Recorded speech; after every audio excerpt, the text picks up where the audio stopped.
Anantapuram urban నియోజకవర్గంలో YSRCP MLA అభ్యర్థిగా అనంత Venkatarama Reddy nomination దాఖలు చేశారు. కార్యకర్తలు, పార్టీ శ్రేణులతో భారీ ర్యాలీగా వచ్చి ఆర్డీఓ కార్యాలయంలో నామినేషన్ పత్రాలను సమర్పించారు. వైఎస్ జగన్ చేసిన అభివృద్ధి, సంక్షేమ పథకాలు ప్రజలకు ఎంతో నచ్చాయని, మరోసారి వైఎస్ఆర్సీపీ ప్రభంజనం ఖాయమన్నారు ఎమ్మెల్యే అనంత వెంకటరామరెడ్డి.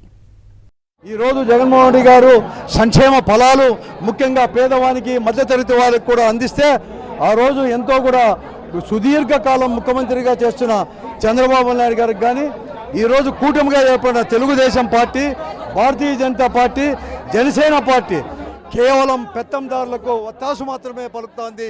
కానీ జగన్మోహన్ రెడ్డి గారు ముఖ్యమంత్రి అయినప్పటి నుంచి కూడా కేవలం పేదవానికి, మధ్యతరగతి వానికి, ఎంత పెత్తందారులతో కూడా ఎంత ప్రతిఘటించిన సంక్షేమాన్ని మాత్రమే అందించమే లక్ష్యంగా కూడా ఈ 5 సంవత్సరాలు కూడా ముందుకు పోయాం.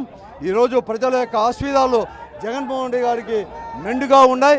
భవిష్యత్తులో కూడా ఈ సంక్షేమంతో పాటు కూడా ఈ ఆంధ్రప్రదేశ్ని మొత్తం 10 సంవత్సరాల కిందట ఈ విడిపోయిన ఆంధ్రప్రదేశ్ని అగ్రగామిగా భారతదేశంలోని ఒక అభివృద్ధి చెందిన రాష్ట్రంగా కూడా జగన్మోహన్ రెడ్డి గారిలో కూడా తీర్చిదిద్దబోతున్నామని చెప్పి ప్రజలకు హామీస్తూ